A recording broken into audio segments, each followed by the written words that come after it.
It is our pleasure to welcome our next guest to the program. She is a candidate for the Los Angeles County Board of Supervisors, running against incumbent Holly Mitchell. You can find her online at DaphneBradford.com.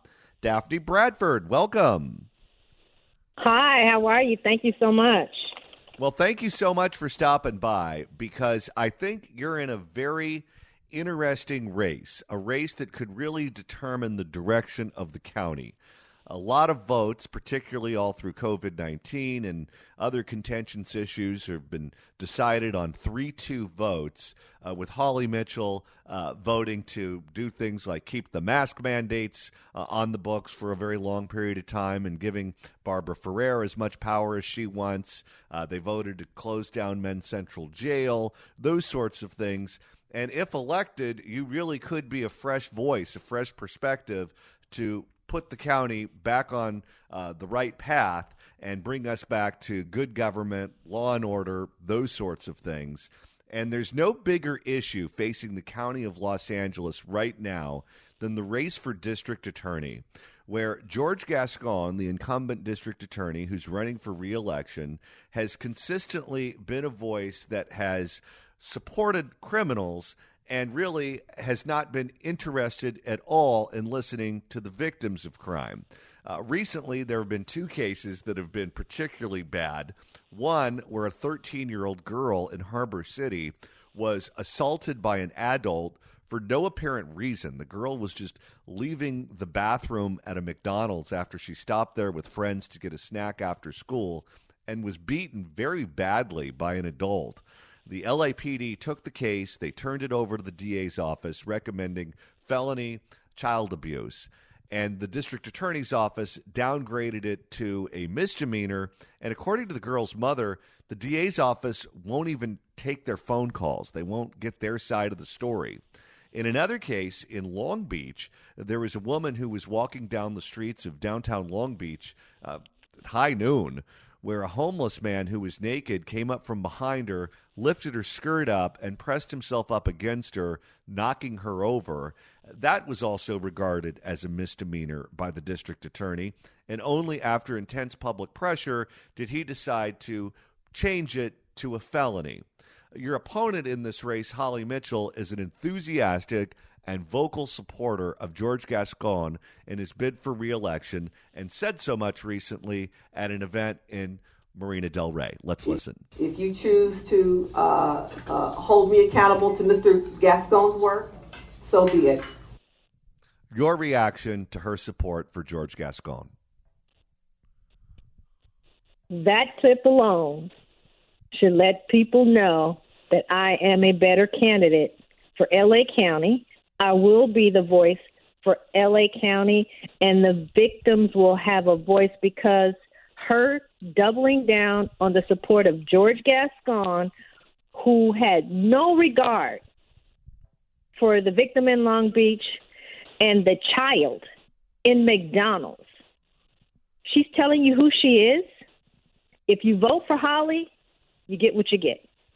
If you don't vote for Holly, or you don't vote at all, if you don't vote at all, you're voting for Holly. But if you don't vote for Holly and vote for Daphne Bradford, your public safety is going to come back for sure. And George Gascon has got to go.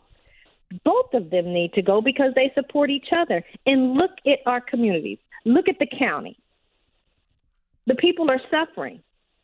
So you have an alternative. I am the best alternative to Holly Mitchell. I have been a victim. I went into the store to get some groceries, to buy a $2 watermelon. And it cost me $2,381 because somebody stole my catalytic converter. There are victims across the county, from catalytic converters to beatings in McDonald's to sexual assault on the street in broad daylight, and there's no accountability. The criminal just is released. And what can the police do? Take a report, file the paperwork, and by the time they get back to file the paperwork, the person is out on the street. We have to have some type of law and order with accountability. Not everybody needs to go to jail, but when it's so clear and in your face that it's an assault, whether it's sexual or beating a child, how can that not be a felony?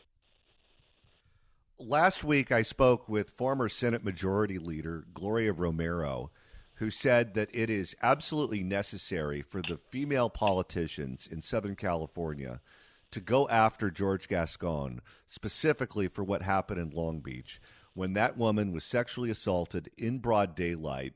And instead of charging that man with a felony, he charged that man with the misdemeanor. And one of the misdemeanor charges that he charged him with for doing what he did was vandalism. He literally treated a woman's private parts as if it was a vending machine that got robbed. Holly Mitchell has not spoken out about this. From the point of view of being a woman in Los Angeles County, I would imagine that having your private parts be compared to a vending machine has to be one of the most misogynistic things a politician could possibly do. And her not speaking out about that, to me, is mind-blowing. Holly told everybody in District 2 and everybody throughout L.A. County who she supports and where she stands.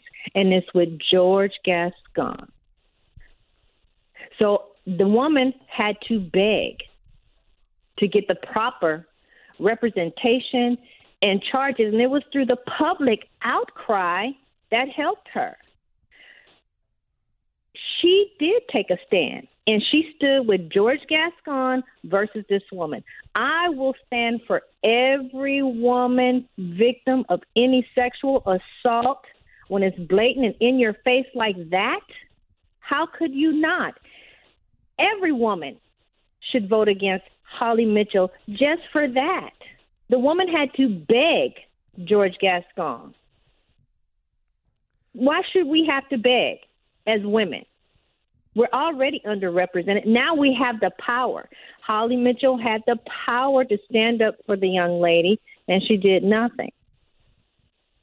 I will stand up. What do you make of the disrespect of not even reaching out to get the victim's side of the story? Because that was apparent in both cases, in the McDonald's beating and in the sexual assault in Long Beach. Both victims said that the DA's office never reached out to them until it was in the news and until they were forced to do something about it. That was the only time that they ever actually returned a phone call. The mother of that child that got beaten at McDonald's said that she called the district attorney's office repeatedly, wanting to tell their side of the story, wanting to relay the facts as they knew them, and they wouldn't even get a call returned. The DA clearly doesn't, George Gascon clearly doesn't represent all people. He's supposed to be the district attorney for L.A. County. He's supposed to hear both sides of the story. He gives his side of the story, and then that's it, and he doesn't give a damn? You have to have somebody that will listen to both sides of the story, represent all people, and he has to go. This is why he has to go. Holly Mitchell is standing with this guy. So you can't have a supervisor, LA County supervisor, supporting a DA that doesn't support women and children and victims. To not hear the mother's side of a story is sinful. You know, you can say it's disrespectful, you can say it's misogynistic, but it's something else. It's a lack of care for another human being, for a mother and a child. And a sexual assault victim just walking down the street. Women can't just walk down the street and go get lunch, go to breakfast, go to work. You got to watch behind your back so you don't get assaulted from behind. It's in your face. And this man clearly does not care. He does not deserve to be the DA. He shouldn't have never been a DA. I didn't vote for him. If you look at what he did in San Francisco, he needs to go. We're speaking with Daphne Bradford, who's a candidate for the LA County Board of Supervisors. You can get her online at daphnebradford.com. Daphne, if elected, you will essentially not only be the supervisor for your district, you'll effectively be the mayor for unincorporated parts of Los Angeles County within your district. We just listened to a news report from KCAL, from Pat Harvey, about an unincorporated portion of your district that has been taken over by a homeless encampment of RVs, where they dump their sewage, they dump human feces, they dump a bunch of things that should not be in the streets of Los Angeles County into the streets. It is a biological hazard over there that will ultimately end up in the ocean as soon as it rains.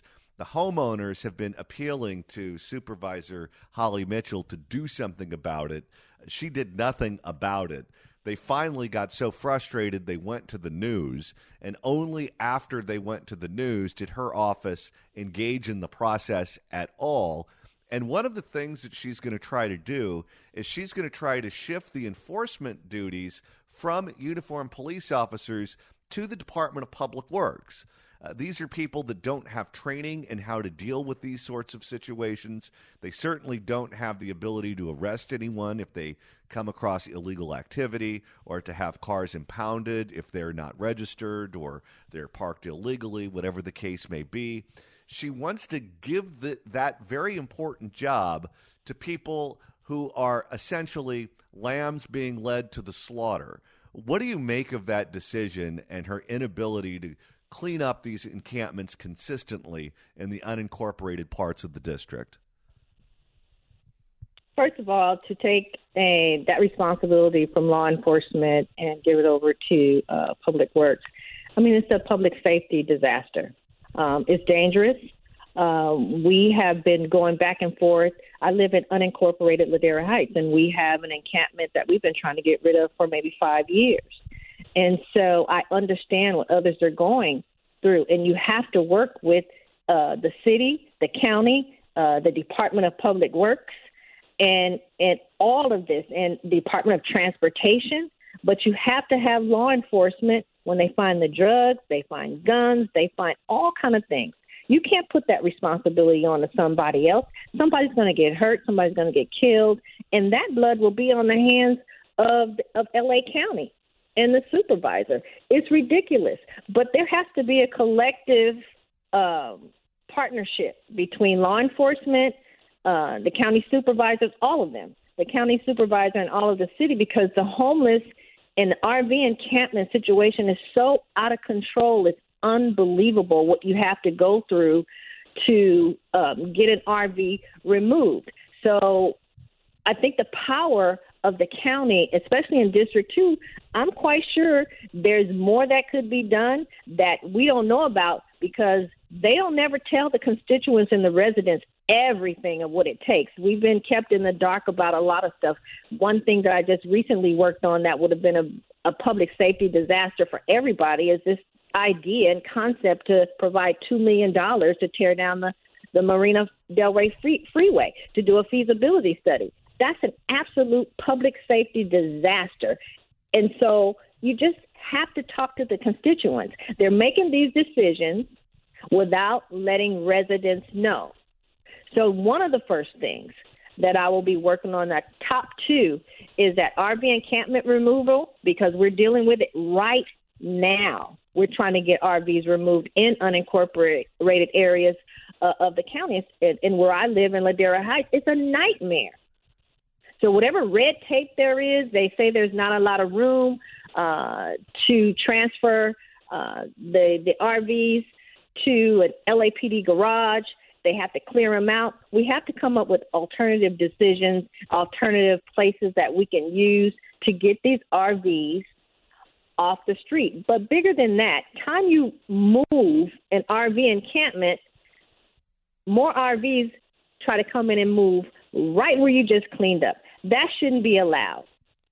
So I can only promise and say that I will plan a comprehensive partnership to remove these RVs, because they're leaving these RV encampments, going into the neighborhoods, knocking on the neighbors' doors, sleeping in their backyards, taking their trash cans, and the quality of life deteriorates. If you want a better quality of life, vote Daphne Bradford on March 5th, 2024. Go to my website, daphnebradford.com, volunteer, support, make a donation, because one thing Holly has, she has money, but you can't have money make the decisions for you, because this is where we are now. In special interest, this is where we are now. It's going to take the people to come together and support so we can work together to solve these issues. Well, one of the groups that has supported Holly Mitchell throughout her career are public employee unions. But let's take what's going on right now with the encampments, and let's just think about what the future looks like if she gets what she wants and law enforcement doesn't clean them out, but it shifts over to the Department of Public Works. They don't have training on how to deal with violent confrontations. If they get stabbed, if they get shot, if they get sexually assaulted, if, God forbid, one of them gets murdered, there's going to be a massive lawsuit against the County of Los Angeles for putting someone who has no training in a situation that you knew was dangerous because you didn't want law enforcement to arrest people if they were caught doing illegal things. In addition to that, right now, fentanyl is the drug that's killing all these people on the streets. And fentanyl is so toxic and so dangerous, if you don't have the proper training on how to handle it, if you find it, you can die of a fentanyl overdose, fentanyl poisoning, just from having it in your hands. You don't have to ingest it. You don't have to shoot it into your body. Just handling fentanyl can kill you. These people don't have any training on how to deal with that. The lawsuits against the county, when you put them in these situations, it's going to produce mind-blowing numbers that the county right now doesn't have the money to pay for. Vote Daphne Bradford and I'll stop it. It shouldn't happen. That should not be allowed to happen because of what you just said. They don't have the proper training. It's too dangerous. And it's a public safety hazard for everybody involved. That should not be allowed to happen. Those responsibilities should be remain with law enforcement. They're trained to handle those situations. And how many times have you seen on the news where officers come into contact with just fentanyl and they're passing out and they need Narcan themselves? I don't understand why they don't care about the everyday common person, citizen, taxpayer, and putting a worker, a public works employee in that position. I don't understand that. When you know it's dangerous, they know it's dangerous. It shouldn't happen. And me as a county supervisor, I wouldn't allow it to happen. Daphne Bradford, candidate for the L.A. County Board of Supervisors. You can get her online at daphnebradford.com. Daphne, thanks so much for stopping by. It was a breath of fresh air. Thank you so much for having me.